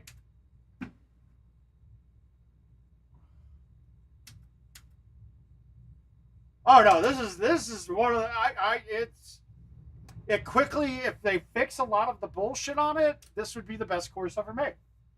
As of right now, it's Sequoia to me, and then this is up there. Oh, of course I hang it out super far. Come on, catch the lip. Yes, sir. Woo! Haha. Grizzly would have been an interesting one. Grizzly's one of the courses in the dead time of Golden Tee to me, because it was, the pars were all 26s. Like that, this isn't fun. All right, we're gonna go with the high 6, but I gotta lay off of it a little bit. If I hit this full, it's gone.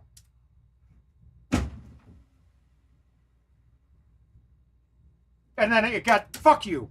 Why does it hit a tree there that doesn't go forward when it hits it? It catches the goddamn ball.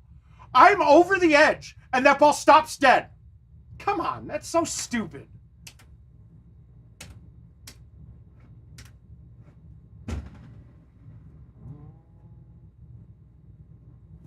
Eat shit. I deserve that.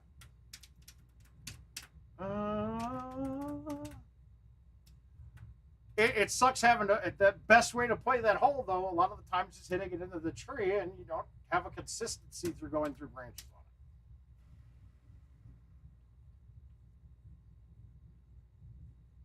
it.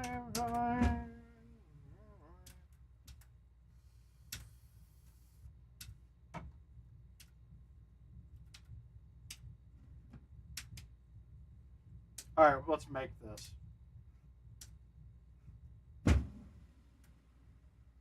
Oh, I hammer bonered that. Exactly what I wanted, though. That little bit of swoop to it. Ooh.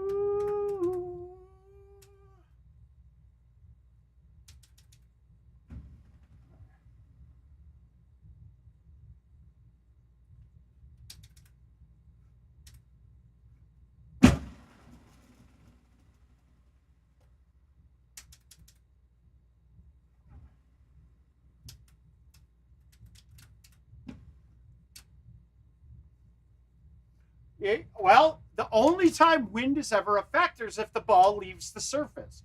So there are putts that your ball goes into the air on, down 10s to be specific. Let's look at Cypress Cove 17. That proves it, that it does have an effect, but wind and spin both only take effect once the ball leaves the ground.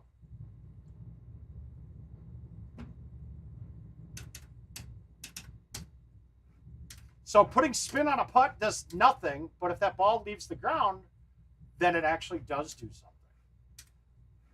something. Now, if you guys look, I literally backspin. I put spin on every putt. And I'm going 1-2. So I'm rolling every putt. Even though I know it does no difference, it's just my head. It's my head.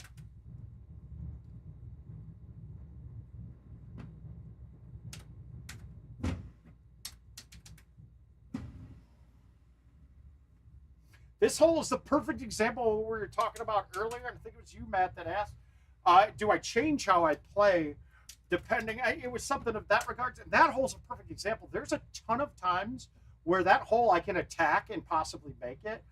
But almost every time I play that hole, I'm putting it in the middle of the green because the risk to reward is not there. That is not the hill I want to die on.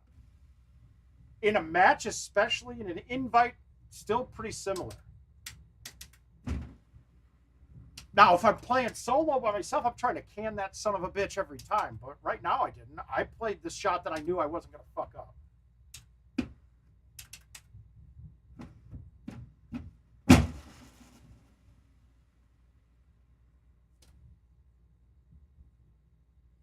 Yeah, but I mean, that hole, though, that is one I'm not going to ruin my round on. There's enough ways to make bad mistakes on this course that I do not want to purposely do it off of maybe getting one to go in on that. Here's a perfect example, too. So the year of Celtic Shores, I had taken a good job. I wasn't playing nearly at all. And I was playing Gossett. at, I want to say it was the St. Louis tournament. Now, any match with Gossett, when I'm playing the same amount as him, I look at us as equals, right? Cool. But in that scenario, we were tied going into 18, and he had honors and laid up. And 18 was a shot that I was like, look, if I hit this perfect, it's going to be good. But if I miss it at all and don't get it out, then I'm hitting the rock and I lose the match right now for certain. But what I said was is that I can lay up, we both go to sudden death, but Gossett plays a lot more than me. He's sharper than me. The chances of me winning in sudden death, the numbers are going to say he's probably winning 60% of the time because he might hole out more than me right now. So I said my risk to reward is going, hey, if I hit one shot here, I'm guaranteed I get my eagle and I walk away a winner. So I went for it, got it, stuck it, and made the putt. So his layup cost him the match, but he made the right play as well. It's much as like we all want to talk about the result being right, and results, you can't look at results when you're trying to base your decision. You might have gotten the result that you won the match or you hold it out, but if you go back and look, it might have been the dumbest shot you've ever done because the risk to reward. And that's really all I base everything on in Golden.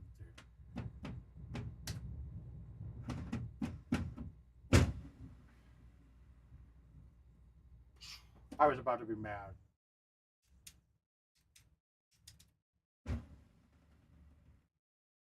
I almost missed that one too.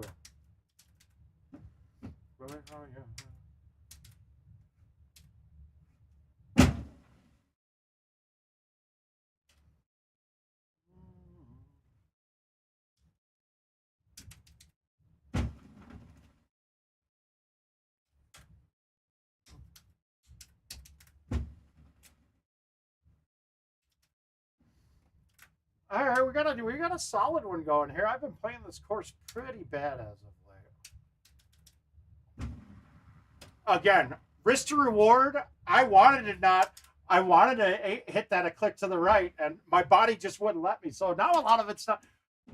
My body doesn't let my mind do what I want to do quite a bit. All right, so we got a pin in the back. I don't think I can get that straight over the top at all. But I could hit that. But let's hit this. And let's just cut it around and hit it soft. I'll take that all day. Now, my chipping's been atrocious, so I don't think I make this. But hey! That one came off wrong to me. That came off super hot. 225 and an outwind. Back. Done. This is the setup I'm looking forward to.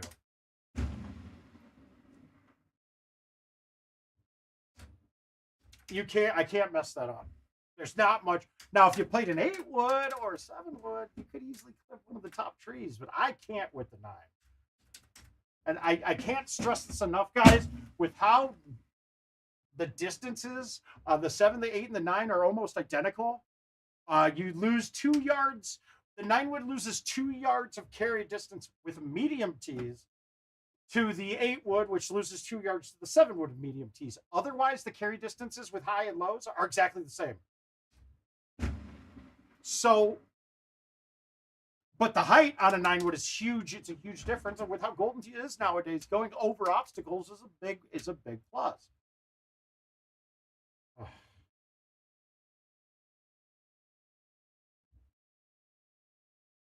I don't know what to hit.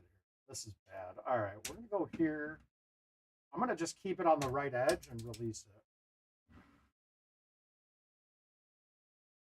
Don't do it to me. Don't touch this nub. Oh, man. So if that touched that nub, there was a chance that I was in the water.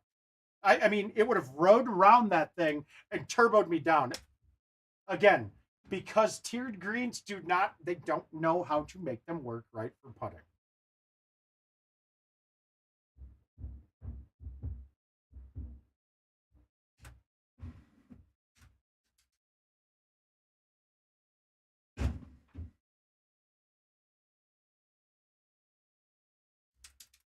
Got it.